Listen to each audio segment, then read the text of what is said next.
se passaram. Deus cumpre a sua promessa. A Sara então gera, dá à luz a Isaac, cujo nome significa riso ou alegria. Isaac então, com 40 anos de idade, vai casar-se com Rebeca. E o texto diz que Rebeca também era estéril. Assim como a mãe de Isaac, a sua esposa está na mesma situação. Não poderia gerar. Mas no capítulo 25, versículo 1, o texto diz que Isaac orou de forma incessante a Deus, para que então a sua esposa viesse gerar. O capítulo 25, versículo 21, ele está orando. O versículo 22 e 23, Deus então ouve a oração de Isaac e a sua esposa engravida. E o texto diz que a gestação dela foi tão complexa que ela vai diante do Senhor em oração, pedir explicação do porquê a batalha no seu ventre. Naquela época não havia ultrassom para poder saber o que se passava no ventre da Rebeca. E o Senhor então lhe responde que esta guerra, esta confusão, esse mal-estar no seu ventre é porque havia duas crianças, havia dois reinos.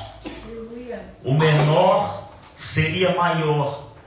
Deus inverte toda a ordem. Deus vira a pirâmide, porque na ordem dos homens é que o maior deve ser superior ao menor. Mas Deus diz a Rebeca: o maior servirá o menor. Duas nações sairá de ti. A nação que prevalecerá será a do menor. O texto diz que então nasce Esaú e na sequência nasce Jacó, agarrado ao calcanhar do seu irmão. Eles cresceram de forma diferente, distinta. O Esaú gostava de caçar, era alguém que vivia nas matas. Já o Jacó era alguém mais reservado, gostava de estar mais dentro da sua tenda, perto da sua mãe, perto do seu pai. Mas segundo a lei, a bênção da primogenitura, ou após a morte do pai, quem era estabelecido na liderança era o filho mais velho. E esta bênção da primogenitura estava sobre a vida de Esaú. Até que um dia, ele vindo de uma caça com fome, ele troca esta bênção por um prato de lentilha que o seu irmão Jacó havia preparado. Ele pede ao Jacó uma porção, e Jacó vai dizer: eu lhe darei se a bênção da primogenitura você passar para mim. E ele faz pouco caso da primogenitura, desta bênção que o pai iria lhe dar, o direito de reinar sobre os seus irmãos, sobre a casa do seu pai após a morte. Ele vai dizer: o que serve para mim a bênção da primogenitura se eu estou morrendo de fome? Então ele passa esse direito a Jacó. Passa-se o tempo, o Isaac chama Esaú, pois Isaac já está quase cego, beirando a morte, e ele chama o seu filho mais velho e vai dizer: prepara um guisado para mim, porque eu irei te abençoar. A sua mãe escuta esta conversa, chama Jacó, e você conhece toda esta trama, todo o enredo dessa história. De forma enganosa, Jacó se apresenta como seu irmão, e o Isaac lhe abençoa. O Isaac abençoa Jacó pensando que era Esaú. O texto sagrado dá informação que quando Esaú descobre esta trama, ele vai desejar no coração matar o seu irmão, dar cabo do seu irmão. E ele fez algumas pessoas saber do que estava no seu coração. E alguém diz a Rebeca: fala para Jacó fugir, porque o seu irmão deseja matá-lo assim que Isaque morrer. Isaque morrendo, passa os dias de luto. Esaú vai tentar matá-lo. E o texto diz que a Rebeca então vai dar essa informação a Jacó e também a Isaque. O capítulo 28, do versículo 1 em diante, nós vemos que Isaque chama Jacó, abençoa-lhe, ele dá algumas orientações. Uma delas é para não tomar de entre as mulheres dos cananeus ou mulheres cananeias, porque não faziam parte do grupo da aliança celeste. Elas não serviam a Deus e não seria bom para a continuação da promessa do Senhor. A orientação é para Jacó se levantar e ir a Padã Arã, à casa do seu vô,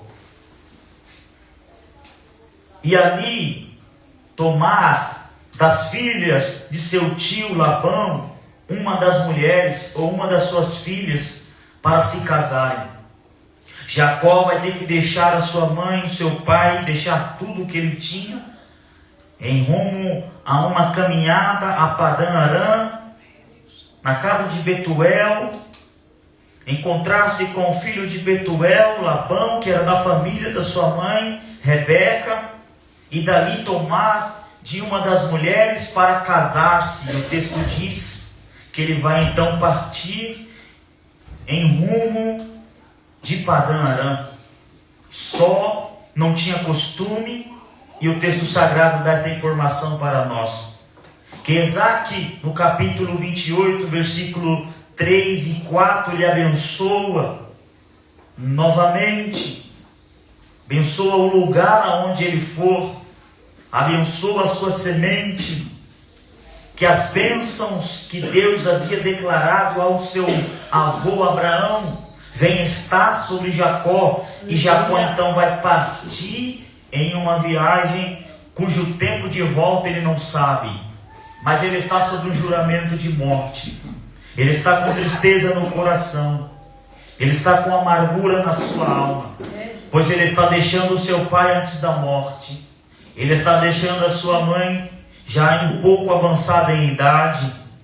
Alguns historiadores dão a informação que o Jacó não era alguém novo neste episódio.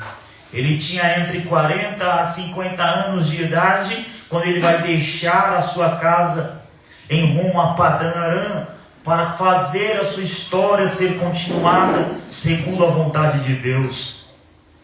Ele parte então desta viagem. O texto sagrado dá informação a partir do verso 10 que lemos, que ele chega a uma cidade chamada Luz, pertencente aos cananitas. Era uma cidade até mesmo povoada, uma cidade até mesmo importante nesta época. E o texto diz que ele arruma um lugar naquela cidade para descansar, porque a noite estava chegando. E ele pega uma pedra naquele lugar, naquela cidade, para então encostar a sua cabeça.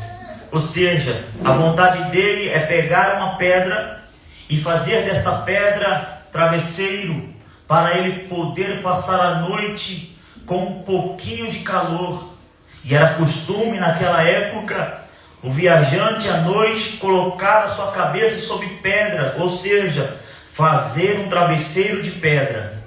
O texto diz que Jacó deseja isto, e é isto que ele vai fazer.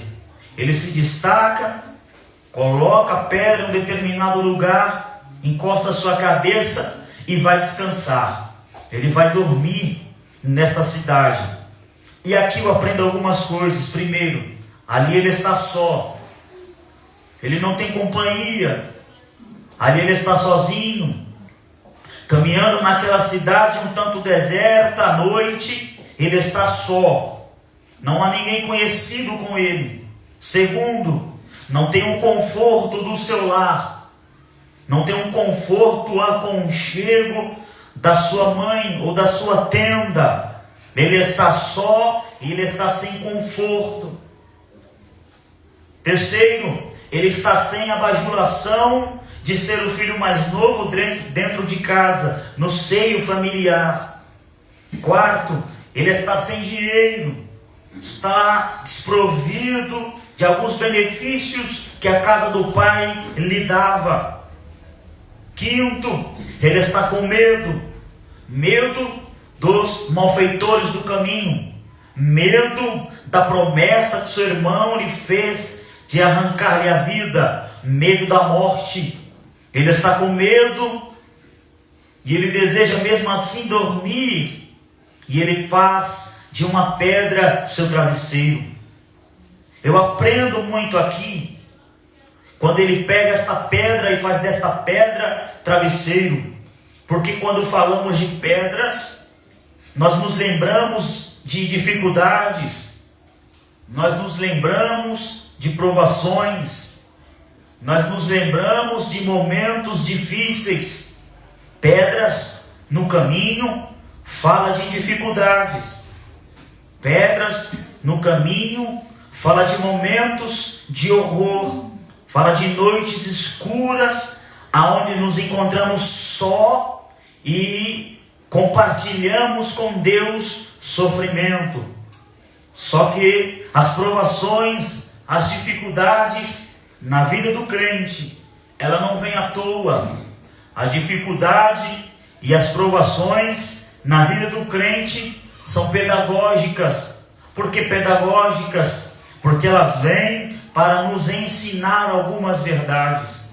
Se você está sofrendo com pedras no seu caminho, não desista, faça destas pedras travesseiro.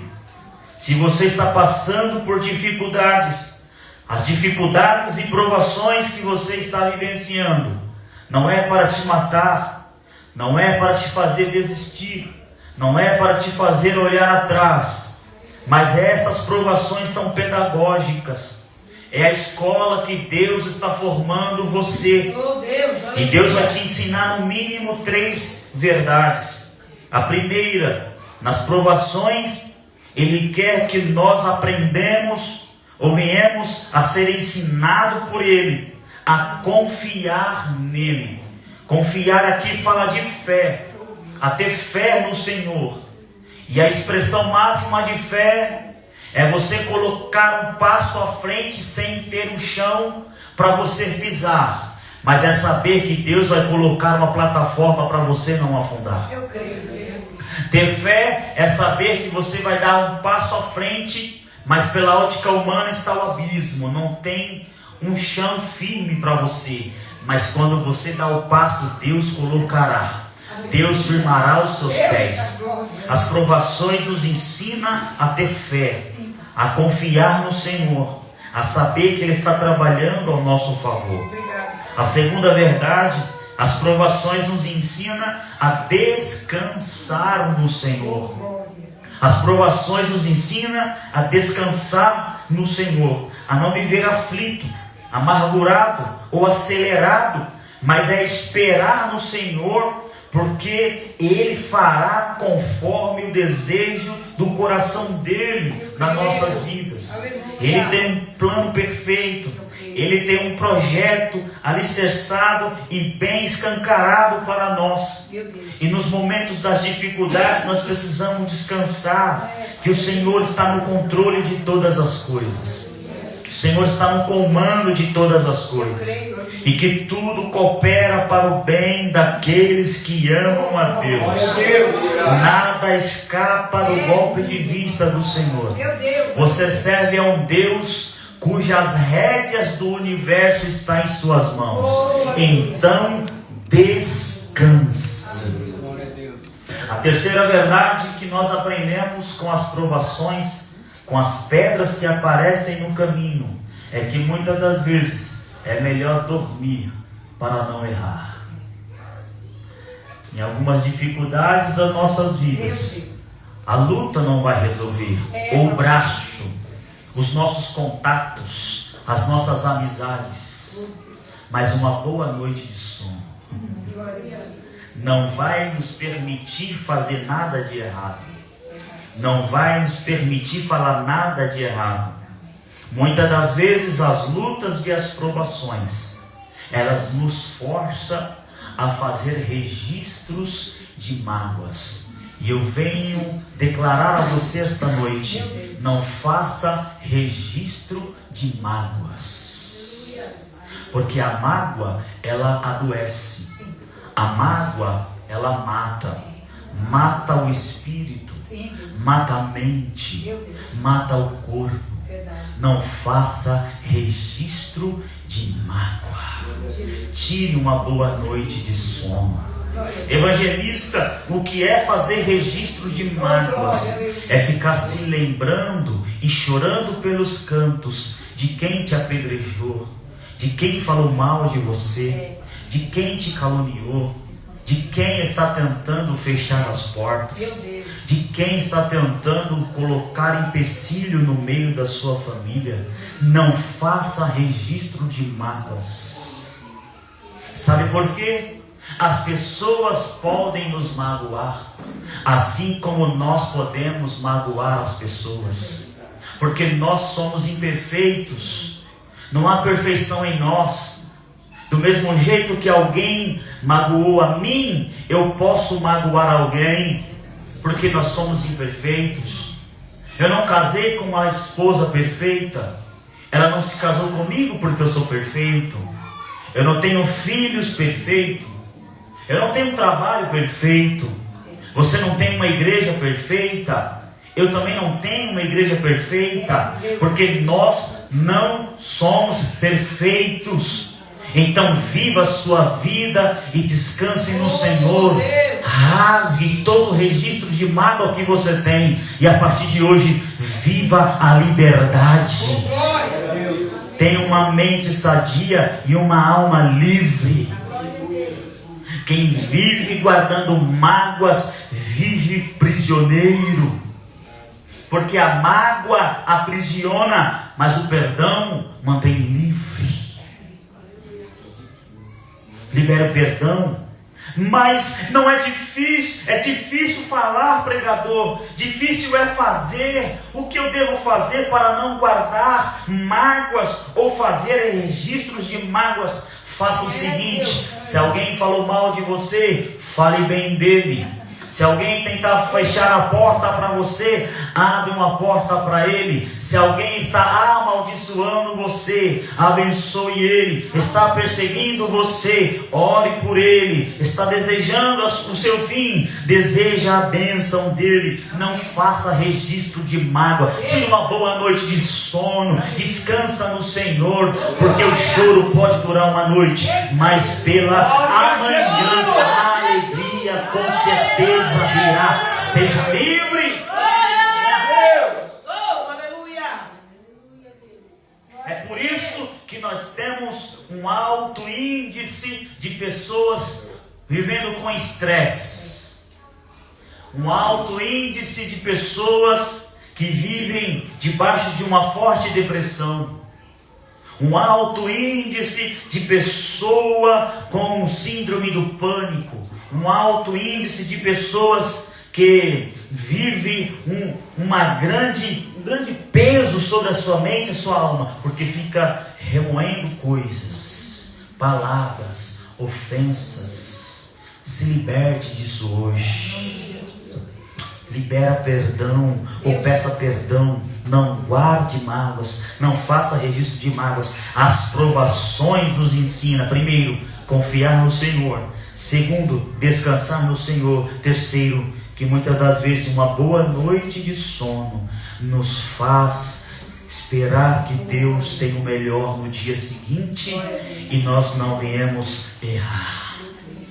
Quando Jacó faz o travesseiro de pedra, naquele lugar só, nós aprendemos algumas lições. Primeiro, quando ele começa a dormir, o texto diz que ele começa a sonhar.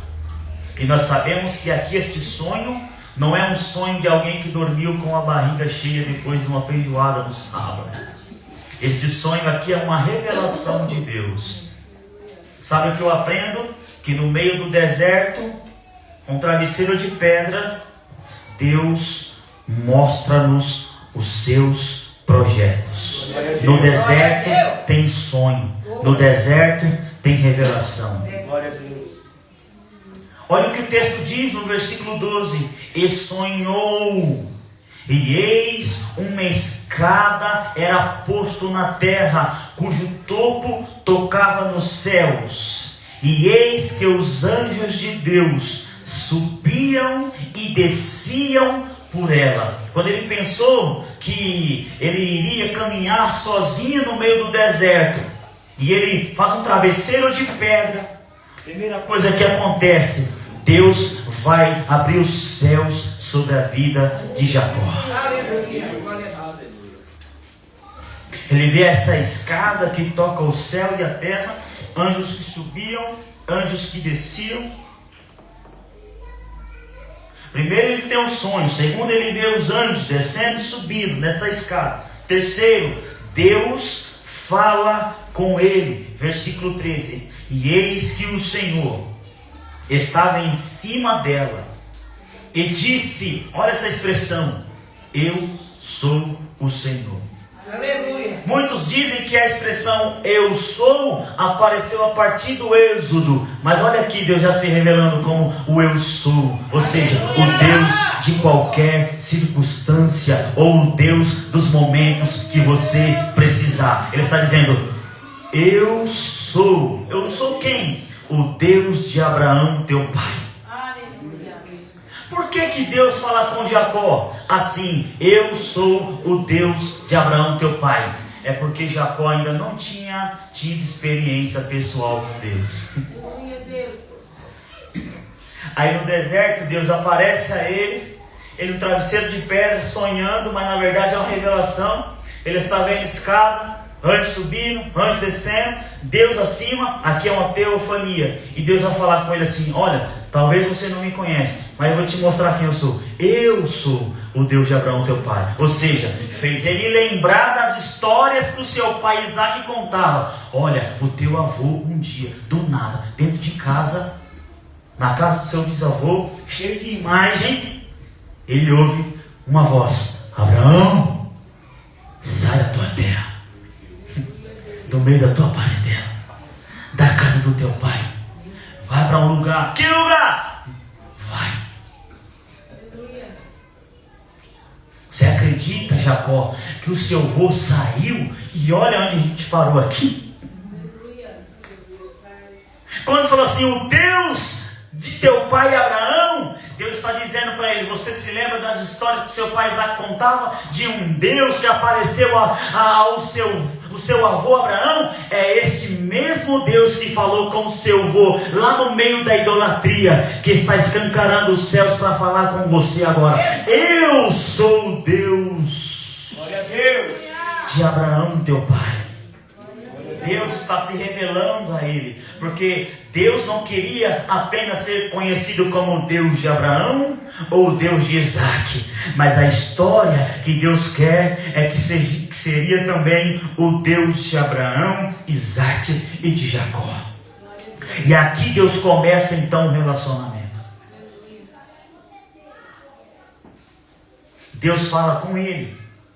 Mas o que é que Deus vai falar com ele, Rodrigo? Deus vai falar com ele o seguinte, 3 coisas. Este diálogo que Deus está tendo com Jacó é Deus renovando a sua palavra que ele tinha dito lá com Abraão. Isso aqui é muito forte. Deus está renovando as promessas que fez ao avô dele lá atrás. Deus está confirmando na vida dele agora. Sabe por quê? Vou fazer uma pergunta. Se quiser responder, amém. Quem tem promessa de Deus morre, sim ou não? Sim. Hã? Sim. Quem tem promessa de Deus morre? Sim. Morre, claro. Só que as promessas de Deus não morrem. Verdade, pai. Isso aqui abre muito a nossa mente, o nosso entendimento com relação às promessas de Deus. Deus fez promessas a Abraão que iria lhe dar uma terra grande, uma terra gigante, e que iria lhe dar semente grande, ou seja, seus filhos, sua geração iria crescer. Mas ele morreu e não viu nada daquilo. Teve promessas determinadas que Abraão vivenciou, mas muitas promessas que ele tinha não se cumpriu quando ele estava em vida. Mas a promessa não morreu, porque a semente dele iria percorrer ainda na face da terra. Sabe o que eu aprendo? Que existem muitas promessas de Deus sobre a minha vida, sobre a sua vida. Vai chegar um dia que pode ser que algumas delas não se cumpram, e alguém vai dizer: Deus mentiu porque o Rodrigo morreu. Aí Deus vai dizer: não morreu não, porque tem filha dele na terra, e a promessa que eu disse para ele lá atrás, eu vou cumprir na vida da família dele. Meu Deus, vai levantar a mão para receber, já vou começar a profetizar. Oh meu Deus do céu, na verdade, te fazendo lembrar das promessas de Deus. Se Deus comprometeu alguma coisa sobre a sua vida, pode ser que você desça a sepultura, mas aquele que é do seu sangue, da sua descendência, será alvo da promessa de Deus. Deus vai renovar as promessas sobre a vida de Jacó. Olha isso aqui, versículo 13: Eis que eu sou o Senhor.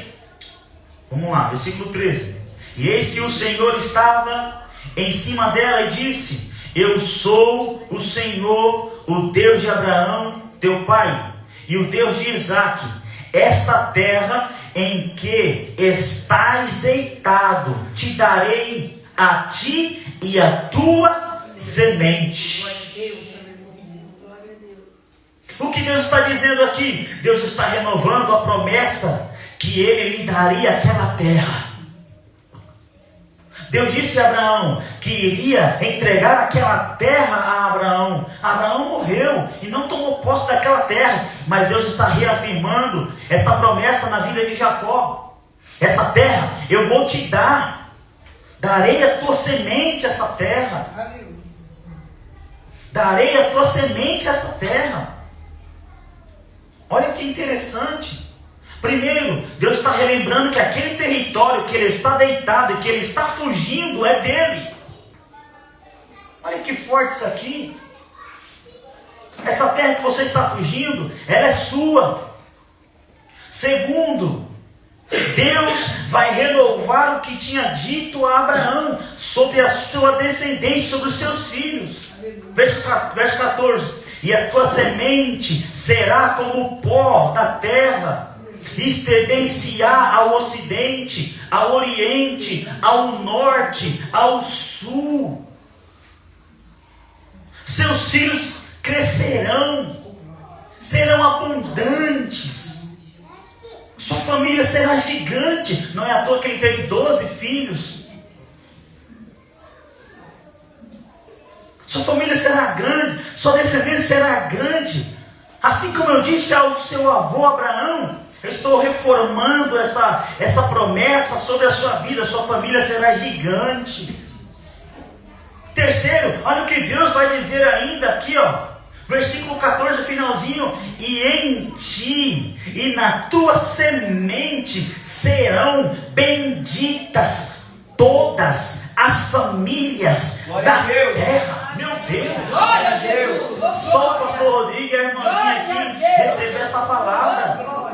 Deus está reafirmando a promessa: em ti, Jacó, e no meio da tua família, muitas famílias serão abençoadas. Sabe o que Deus está dizendo para nós aqui? Ele está relembrando que as promessas dele sobre a nossa vida é grande demais. O território que a gente está habitando é terra que Deus nos deu. A sua família será grande, a tua família será abençoada, e através da sua família muitas outras serão abençoadas, alcançadas por Deus. Só 3 pessoas receberam. Eu vou reformular para para você dar um brado de vitória. Não entrará maldição contra o teu filho, contra a tua filha, contra o seu marido, contra a tua esposa. Deus tem promessa de crescimento, de bênção. Lá vai, e esta bênção vai recorrer sobre a sua vida, e através da sua vida sobre a sua família, através da sua família sobre os seus vizinhos, através dos seus vizinhos sobre a sua rua. É a promessa de Deus sobre a sua igreja. Glória a Jesus. Então, não aceite palavra de maldição sobre a sua casa. A bênção de Deus, pela sua promessa, passa pela sua casa. Isso aqui é muito forte. A bênção de Deus passa pela minha casa, atinge a minha vida e vai atingindo toda a minha família. Quando eu oro por eles, quando eu prego a eles, quando eu falo da promessa a eles, a bênção é alcançada na vida deles. Olha o que Deus disse a Jacó: olha, em ti e na tua semente serão benditas todas as famílias da terra. Sua casa, meu irmão, não será casa de escândalo. Eu não estou profetizando isso aqui. A tua casa não será casa de escândalo. Tua casa será casa de bênção. Levanta sua mão direita, porque eu vou profetizar algo forte esta noite.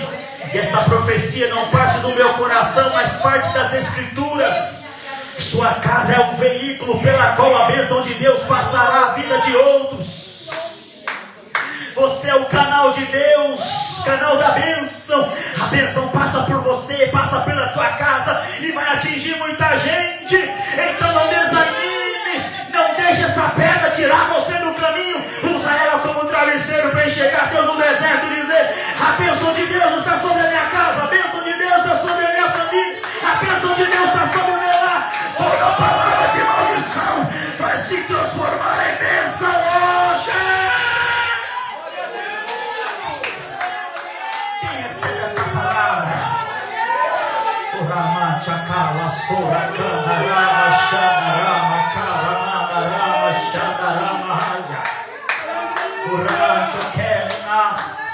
O diabo quer arrancar alguém de dentro da sua casa. O diabo quer trazer divórcio dentro da sua casa. O diabo quer fazer o teu filho fugir de casa. Mas quem vai ter que fugir não é seu marido, sua esposa, seu filho, seu parente. Quem vai ter que fugir vai ser o espírito da intriga, da confusão.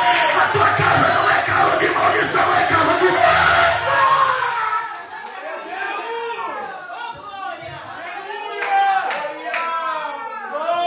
Há uma promessa de Deus sobre a minha casa, sobre a sua casa, e através da nossa casa, da nossa família, a bênção de Deus chegará, a bênção de Deus fluirá. Glória a Deus! Quarta reafirmação de promessa, e eu já estou correndo para encerrar. Olha o que Deus vai dizer a Jacó, versículo 15: eis que estou contigo. Ele saiu sozinho de casa, com medo de morrer. Aí Deus se revela a ele no deserto. Travesseiro de pedra. Estava quente, mas agora já está começando a esfriar. Deus está falando para ele: olha, aonde você pisar o seu pé, oh meu Deus,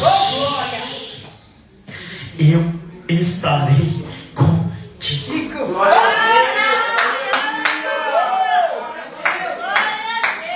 Pastor Rodrigo, Deus não é igual a alguns amigos, entre aspas, que só está com a gente quando o dinheiro está no bolso, quando o carro é importado.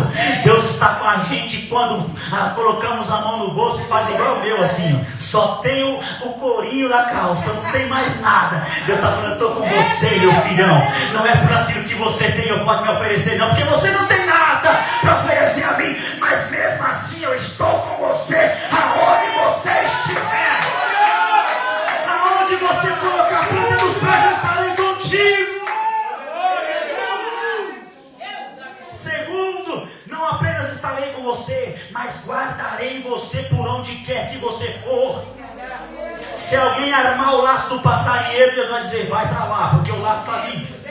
Se alguém armou a emboscada, Deus vai dizer, vai para cá, porque o laço está ali. Deus está nos guardando. Sabe, aquele que habita no esconderijo do Altíssimo, sobre a sombra do Onipotente descansará. Spurgeon disse que não há lugar mais seguro no mundo a não ser a sombra de um Deus onipotente. Não há bunker poderoso, não há arma atômica que possa alcançar um servo de Deus que está sobre a sombra do Deus onipotente. Onipotente fala do poder de Deus. Deus é poderoso, não há ninguém contra Ele, não há poder contra Ele, não há nome contra Ele, não há reino contra Ele. Deus está dizendo, se você está debaixo da minha sombra, você está seguro. Você passa por um exército que está lutando contra você, mas 1000 cai ao seu lado, 10.000 à sua direita, e você não será atingido. Se você está debaixo da minha sombra, pode se levantar o leão ou a áspide, mas a tua casa não será abalada. A proteção da sua vida já era para você ter dado um salto desta cadeira para adorar. Tem proteção de Deus na sua casa.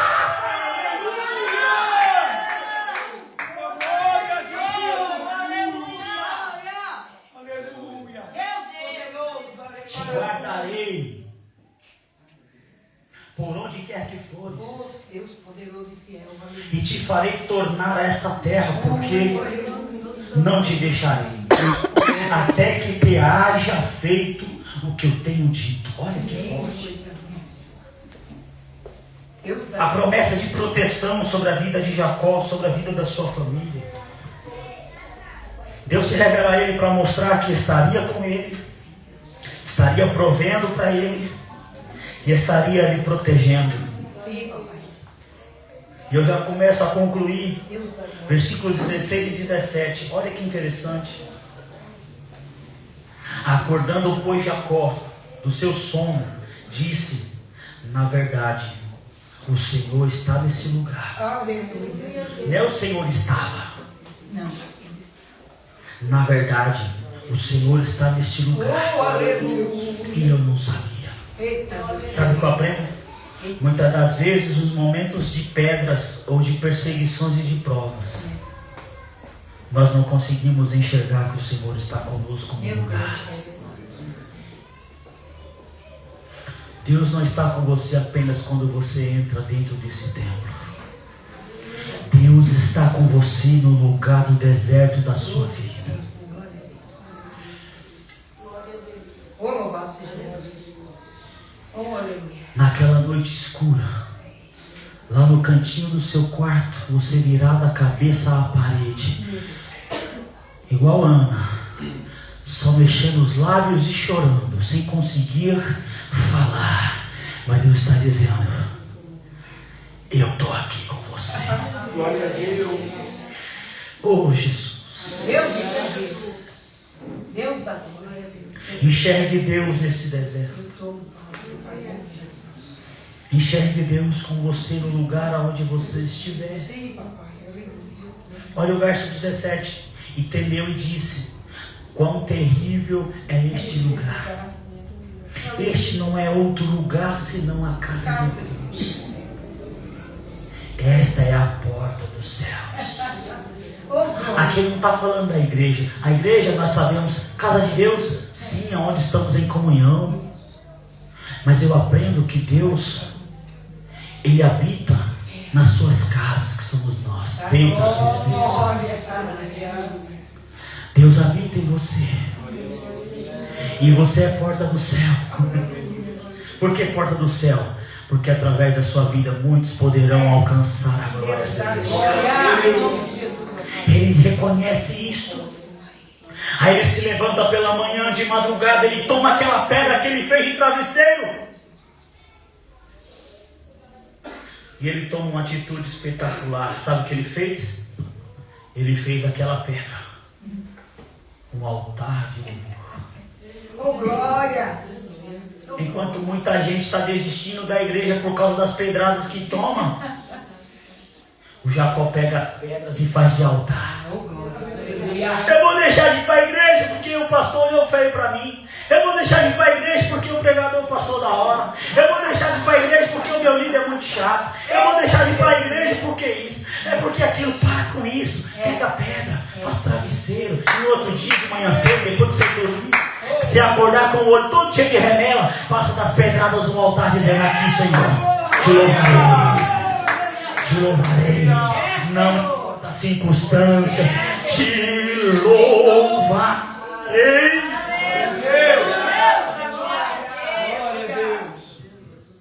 Sabe o que eu aprendo aqui? Que as dificuldades não podem nos paralisar, mas que nós devemos avançar. Sim, papai. Jacó, ele foi abençoado por Deus e você sabe disso. E toda a escritura, ela remete a Cristo. Nós podemos perceber que o próprio Senhor Jesus, ele se coloca nesta passagem teofânica que Deus se apresenta a Jacó. Quando Jesus Cristo vai dizer lá em João capítulo 1 e o versículo 51, quando ele está formando a sua escola de discipulado, quando Felipe vai atrás de Natanael, e o Felipe vai dizer: olha, achamos o Messias. E Natanael, quem sabe, pergunta de onde ele é. Ele é de Nazaré. E o Natanael vai dizer: pode vir coisa boa de Nazaré? Aí ele diz assim: então vem e vê. Quando Felipe estava vindo, Jesus já sabia que ele estava vindo. Jesus já sabia quem ele era. Quando ele chegou perto de Cristo, Jesus disse assim, capítulo 1 de João, versículo 47 em diante: este é um verdadeiro israelita em quem não há dolo, ou seja, um verdadeiro israelita íntegro. Só isso bastou para Natanael ficar de boca aberta e dizer assim: esse é um profeta. Mas da onde o senhor me conhece? Falou assim: meu filho, antes que Felipe te achasse, eu já tinha te enxergado. Eu te vi embaixo da figueira. Felipe ficou maravilhado. Natanael, melhor, ficou maravilhado. O Natanael ficou com boca aberta devido ao que Jesus falou para ele. Aí sabe o que Jesus falou? Versículo 51. E disse: na verdade, vos digo, que daqui em diante vereis o céu aberto e o anjo de Deus subirem e descerem sobre o Filho do Homem. Aquela escada era uma teofania, era uma alusão ao ministério de Cristo. Jesus está dizendo: lá no Jacó tinha escada, mas aqui não precisa de escada, sou eu mesmo. Através de mim vocês terão acesso. Sabe o que é isto? As promessas de Deus não morreram em Jacó. As promessas de Deus não morreram na nação de Israel. As promessas de Deus estão sobre o novo Israel. Através de Cristo está sobre a sua vida. A sua terra será abençoada, a sua casa será abençoada, sua família será abençoada. A proteção sobre a sua vida, porque Cristo fez isto acontecer para nós. Curva sua cabeça. Em nome de Jesus. Glória a Jesus. Glória. Glória a Jesus. Senhor, eu ministrei a sua palavra esta noite. Glória a Jesus. E o Senhor vem confirmando ao longo deste culto que o Senhor é o Deus de promessas. Que a promessa de Deus não morre. Os nossos dias podem findar-se aqui nessa terra, mas aquilo que o Senhor falou irá vir, irá cumprir, realizar sobre a nossa semente. E que a nossa semente de fato venha a ser bênção. Que a nossa casa venha a ser referência. Que os nossos filhos, nesta geração ímpia e incrédula, possam ser luzeiros, possam ser promotores de paz, possam ser representantes do seu reino. E através da nossa casa, Senhor, muitos outros possam ser abençoados pela tua palavra. Visita cada um dos meus irmãos reunidos aqui esta noite, e aqueles que também não puderam vir. Que o Senhor possa fortalecê-los, o Senhor possa dar a eles força, Senhor querido, no meio desse deserto, para fazerem das pedras não empecilho para te servir, mas travesseiro para descansar em ti. confiando no Senhor que irá se revelar de maneira sobrenatural. Muito obrigado, Senhor, pela verdade da tua palavra. Muito obrigado. Amém. Aplauda o Senhor esta noite.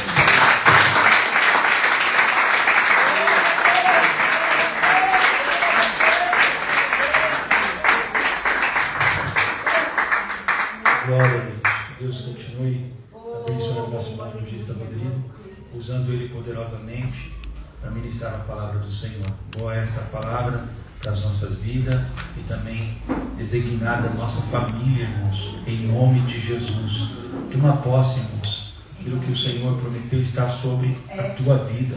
Amém? Mediante essa palavra, alguém que ouviu essa palavra entende que está longe desse Deus que realiza promessa. Gostaria de reconciliar com o Senhor nessa noite, por confessar Ele como Senhor e Salvador. Tem alguém em nosso meio? Nós vamos orar por você. Quem faz a obra é o Espírito.